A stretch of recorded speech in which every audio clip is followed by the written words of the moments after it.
Et si ce grand rêve, vous savez, celui qu'on garde un peu pour soi, si ce n'était pas juste une idée en l'air, mais un vrai plan, un plan fait sur mesure, juste pour nous. C'est exactement de ça qu'on va parler, cette idée super puissante que nos ambitions, c'est la carte de notre propre potentiel. Ah, ce sentiment, on le connaît tous, pas vrai? Ce moment où, plein d'enthousiasme, on partage un projet, une ambition, et que la personne en face nous jette un regard qui nous glace. Le fameux «sois réaliste» ou «c'est un peu grand pour toi, non?» C'est une expérience quasi universelle. Eh bien, c'est justement ce point de départ qu'on va prendre pour tout démonter, pièce par pièce. Alors, première partie, la voix du doute. On va d'abord mettre un nom sur cet adversaire. Et ce n'est pas un monstre, non. C'est juste une voix. Une petite voix qui vient parfois des autres et qui finit par résonner dans notre tête. C'est la voix du doute. Et la première mission, c'est de l'identifier. On les connaît par cœur, ces phrases. Ton rêve est trop grand, redescends sur terre. C'est un poison, un vrai poison pour l'ambition. C'est le piège classique, on essaye de nous faire croire que notre vision est démesurée, que notre ambition est en fait notre pire ennemi.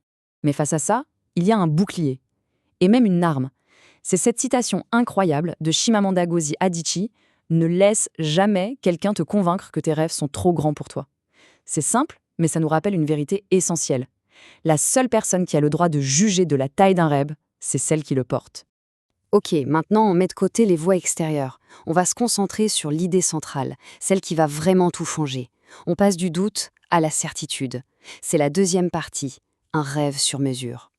Qu'est-ce que c'est un rêve sur mesure? C'est une ambition qui vient de nous, de nos tripes, et donc par définition elle est pile à la bonne taille.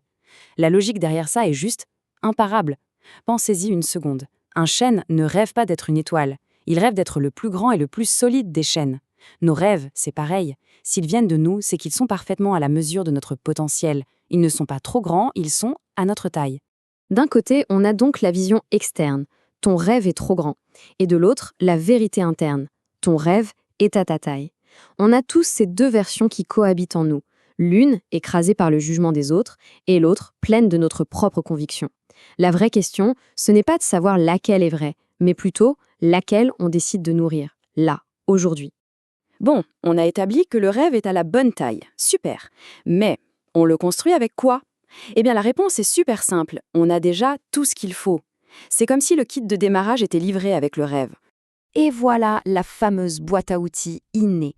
La force, le courage, l'énergie. C'est ça le point crucial. Il faut absolument arrêter de chercher au dehors ce qu'on a déjà à l'intérieur. La force, le courage, l'énergie, ce n'est pas quelque chose qu'on doit aller chercher ou acheter. Non, ce sont des muscles intérieurs qui sont déjà là et qui attendent juste qu'on les utilise. Exactement. Ce ne sont pas des qualités qu'on acquiert avec le temps. Ce sont des dons qu'on a en nous pour réaliser notre vision. C'est une toute petite nuance, mais ça change absolument tout. Le but, ce n'est pas de devenir une personne forte et courageuse. Le but, c'est de réaliser qu'on l'est déjà. Notre force, ce n'est pas la ligne d'arrivée, c'est notre point de départ. Alors, prendre conscience de tout ça, c'est génial, c'est la première étape. Mais une conviction, si elle n'est pas suivie d'action, ça reste juste une jolie pensée. Il est donc temps de passer à la suite, de transformer cette lumière intérieure en mouvement concret. C'est l'appel à l'action. Et le mode d'emploi est simple, il tient en 3 mots: avance, ose, crois. C'est un peu le mantra. Et le plus beau, c'est que ces 3 verbes s'auto-alimentent. Chaque petit pas qu'on fait nous donne le courage d'oser un peu plus grand.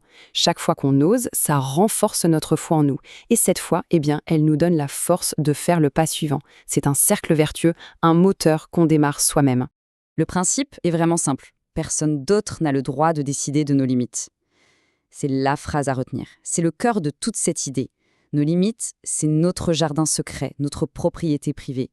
On est la seule personne à pouvoir les tracer et surtout à décider de les déplacer. Alors, ne laissons jamais personne d'autre construire un plafond de verre au-dessus de notre tête. Et bien sûr, ce feu intérieur, il n'est pas fait pour être gardé juste pour soi. La dernière étape, c'est de partager cette étincelle avec les autres. Le message, c'est d'encourager la diffusion de cette idée, de rappeler à tout le monde qu'on a le droit de rêver grand. C'est une invitation en fait, devenir à notre tour un porteur de cette lumière. Parce qu'en osant vivre notre propre ambition, on donne sans le savoir la permission aux autres de faire pareil. On ne fait pas que s'élever soi-même, on tire tout le monde vers le haut. Et on termine avec cette question, une question pour maintenant. Pas pour demain, pas pour la semaine prochaine, juste là, tout de suite. En gardant bien en tête que ce rêve, il est fait pour nous et qu'on a déjà tout ce qu'il faut pour commencer, quelle est la toute première action, même minuscule, qu'on peut faire pour se mettre en mouvement? La réponse, comme le pouvoir d'agir, elle est entre nos mains.